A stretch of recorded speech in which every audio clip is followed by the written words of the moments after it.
হে প্রভু আমার, ও হে মালিক, আপনার কোন কোন অবদানকে আমি অস্বীকার করব? আপনার কোন কোন অনুগ্রহকে আমি অস্বীকার করতে পারি? আপনার কোন কোন অবদানকে আমি অস্বীকার করতে পারি? আপনার কোন কোন অস্তিত্বকে আমি অস্বীকার করতে পারি? আমার হৃদয়ের অবস্থান, আমার প্রয়োজন কি আছে যা আপনার অবগত নয়? ও হে প্রভু, ধরনের এমন কি রয়েছে যা আপনার নিয়ন্ত্রণের বাইরে? ধরনের এমন কোন জ্ঞান রয়েছে যা আপনি দান করেননি? হে প্রভু, আমার এমন কোন কষ্ট রয়েছে যে কষ্টের অনুভূতির ইন্দ্রিয় সমূহ আপনি দান করেননি? আপনি আমাকে কি দ্বারা পরীক্ষা করবেন? এমন কোন পরীক্ষা রয়েছে যার অবস্থান সম্পর্কে আপনি অবগত নন? এমন কি পরীক্ষা রয়েছে যা উত্তীর্ণ করার অবস্থান সম্পর্কে আপনি অবগত নন? আমি আপনার কোন কোন অবস্থান সম্পর্কে অস্বীকার করব? বরং সত্য তো তাই, আপনার হৃদয় জ্ঞানে সুস্পষ্টভাবে প্রকাশ ও প্রতিফলন করতে পারি।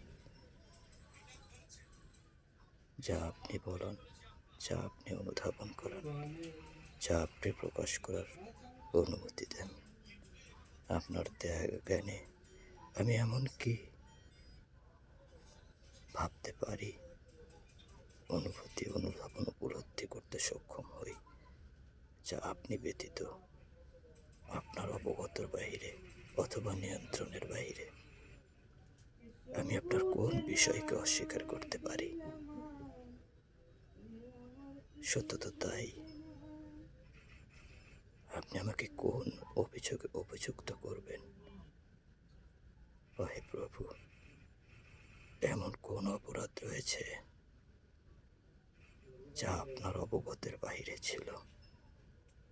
এমন কোন অপরাধী রয়েছে যার অপরাধ সম্পর্কে আপনি অবগত ছিলেন না?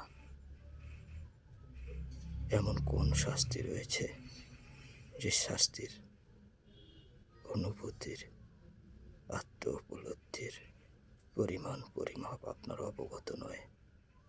এমন কোন সুখের ইন্দ্রিয় রয়েছে যা আপনি দান করেননি? আমি আপনার কোন কোন অনুগ্রহকে অস্বীকার করতে পারি? আমাকে কেমনভাবে বেইজ্জতি বা অপমানিত করবেন যে অপমান বোধ আপনি আমাকে দান করেছেন? আমি কেমন করে লাঞ্ছিত হই? আপনি তো পাগলও সৃষ্টি করেছেন। আমি কেমন করে অপমান বোধ করি? আপনি যাকে বুদ্ধি প্রতিবন্ধী বানিয়েছেন, আমি আপনার অস্তিত্ব ব্যতীত আর কিছুই পাইনি। এমতো অবস্থায় আপনি আমাকে কেমন করে আঘাত করবেন যে আঘাত আপনি সৃষ্টি করেছেন? কি দুঃখ আমায় দুঃখিত করবে যার ইন্দ্রিয় সম্পদ আপনি দান করেছেন? নিতান্তই তার দৃষ্টান্ত স্বরূপ ইতিহাসে সুস্পষ্ট ইব্রাহিম আদমের অবস্থানের জানান দিয়েছেন।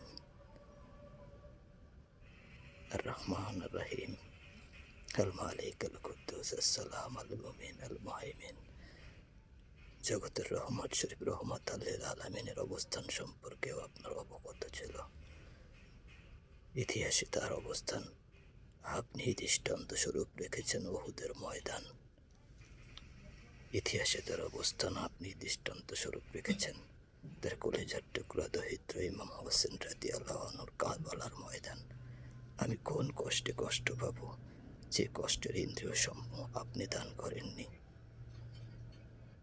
আমি কোন কোন অনুগ্রহকে অস্বীকার করব? আমি আমাকে কিছুই পাইনি। আমার অবস্থান আপনার দান দয়া ব্যতীত আর কিছুই নয়। আমার কণ্ঠধ্বনি আত্মপ্রকাশ, আপনার অনুভূতি অনুভব ও নিয়ন্ত্রণের বাইরে নয়। আমার বলতে আমার স্বীকৃতি, আপনি ব্যতীত আর কিছুই নয়। এরপরেও আমি আপনার কি অস্বীকার করলাম? আমি এবং আমার বলতে আমি আপনার দয়া ব্যতীত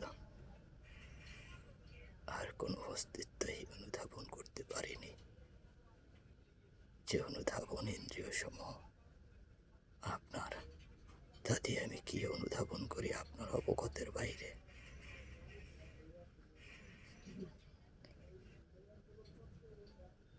আপনি আমি এবং আমার উপলব্ধির অনুধাবনের স্বীকৃতিতে যে অপরাধী বলে আমায় বন্দী করবেন, আমি তার জন্য ক্ষমা প্রার্থনা করছি আর আশ্রয় প্রার্থনা করছি। হৃদয়ের আত্মোপলব্ধির সুস্পষ্ট প্রতিধ্বনির ব্যক্তই করছি। আমি আপনার জান্নাতের প্রত্যাশা নাই, জাহান্নামের ভয়ও নাই। কারণ জান্নাত জাহান্নাম যার, আমিও তার। ধন্যবাদ।